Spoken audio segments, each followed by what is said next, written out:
Mga kababayan, handa na ba kayong masilayan ng misteryo na bumapalot sa Makati? Si Isabela, isang simpleng graphic designer, ay makikising hindi lang sa ingay ng alarm clock kundi pati na rin sa balita ng isang kakaibang itim na hamog na kumakalat sa syudad.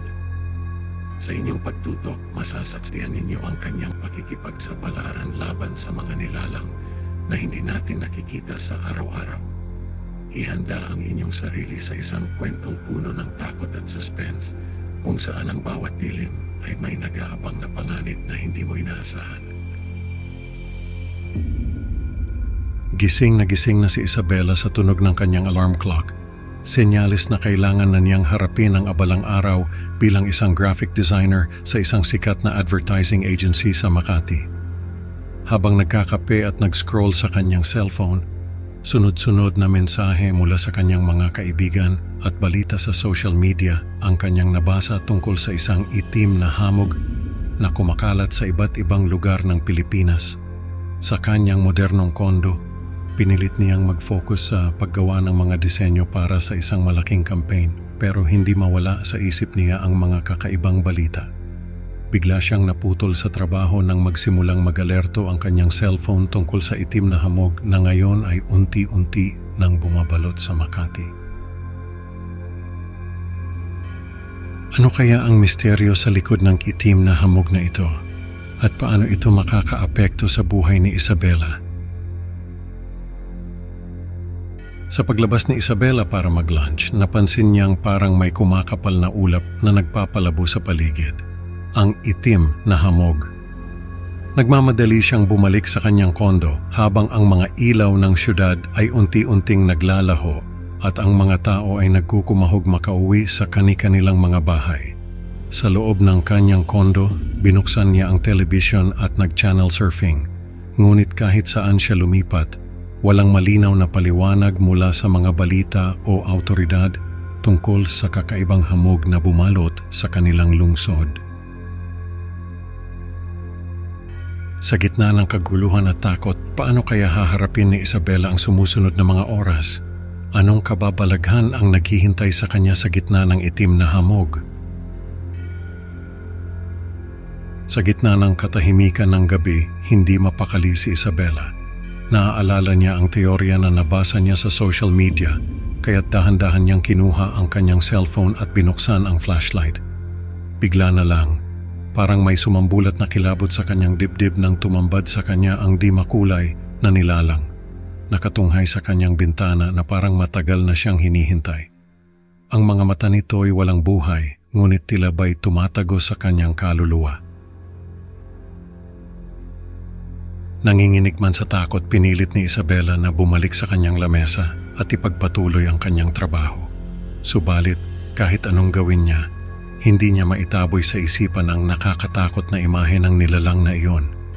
Sa bawat sulyap niya sa bintana, parang may mga anino siyang nakikitang gumagalaw sa hamog na lalo lang nagpadagdag sa kanyang takot. Habang lumilipas ang oras, hindi lang isa kundi marami pang nakakatakot na mga hugis ang nagsimulang magpakita sa labas ng kanyang bintana. Mga hugis na lumulutang sa hamog at nagbibigay ng hindi maipaliwanag na takot. Mga hugis na tila ba nag-aanyaya sa kanya na sumama sa kanilang madilim na mundo. Ngunit hindi pa rito nagtatapos ang kanyang bangungot. Ano kaya ang susunod na mangyayari kay Isabela habang lalong lumalala ang sitwasyon sa labas ng kanyang tanggulan? Nang sumunod na mga araw, parang isang masamang panaginip ang bumalot sa buong syudad. Ang balita sa telebisyon ay puno ng mga kwento ng kababalaghan at trahedya, mga bangkay na natagpuan sa mga lugar na nilamon na ng itim na hamog. Ang bawat ulat ay tila ba isang paalala kay Isabela na mas malala pa ang maaaring mangyari. Dahil sa matinding takot, nagdesisyon si Isabela na magpalipas ng gabi sa itaas na palapag ng kanyang kondo. Umaasa siya na sa mas mataas na lugar, ligtas siya sa mga kamay ng di makulay na nilalang. Bago matulog, inihanda niya ang lahat ng kanyang mga flashlight at kandila sa tabi ng kama. at siniguradong lahat ng bintana at pintuan sa kanyang kondo ay nakasara at nakakandado. Sa gabi-gabing iyon, tanging ang liwanag lang ng kanyang mga kandila ang nagbigay sa kanya ng konting kapanatagan. Pero sa kabila ng kanyang mga paghahanda, may isang tanong na patuloy na gumugulo sa kanyang isipan. Sapat na kaya ang kanyang mga pag-iingat para mapanatili siyang ligtas sa nagbabadyang panganib? Anong kahindik-hindik na pangyayari ang naghihintay kay Isabela habang ang kadiliman ay patuloy na yumayakap sa lungsod? Kinabukasan, nagising si Isabela sa isang malakas na kalabog mula sa labas ng kanyang kwarto. Nagtayuan ang kanyang mga balahibo sa takot habang dahan-dahan siyang bumangon. Sa pagbukas ng kanyang mga mata, isang di makulay na aswang ang bumungad sa kanya. Nakatayo sa labas ng kanyang pinto. Ang mga mata nito'y walang buhay at nakatitig diretso sa kanya. Diyos ko, ano to? Bulong niya sa sarili habang pilit niyang kinakalma ang kanyang nagwawalang dibdib. Sa kanyang pagtakas, nadatnan ni Isabela ang mas marami pang di makulay na mga figura na nagkalat sa bawat sulok ng kanyang kondo. Tila ba nag-aabang sila, naghihintay ng tamang sandali para sa kanilang susunod na galaw. "Tulungan niyo ako," sigaw ni Isabela, ngunit alam niyang walang ibang makakarinig sa kanya. Ang bawat hakbang niya ay mabigat at puno ng pangamba habang ang mga anino sa paligid ay patuloy na nagbabanta. Habang tumatakbo siya sa kahabaan ng hallway, isang di makulay na lobo ang biglang sumulpot sa kanyang harapan. Nakatayo ito, ang mga matang nagliliyab sa gutom at tila handa ng umatake. "Hindi, layuan mo ako!" Pasigaw na utos ni Isabela, pero ang kanyang boses ay nanginginig at walang lakas. Tumalikod siya at nagpatuloy sa pagtakbo. Ang bawat tibok ng kanyang puso ay sumasabay sa kanyang mabilis na paghinga.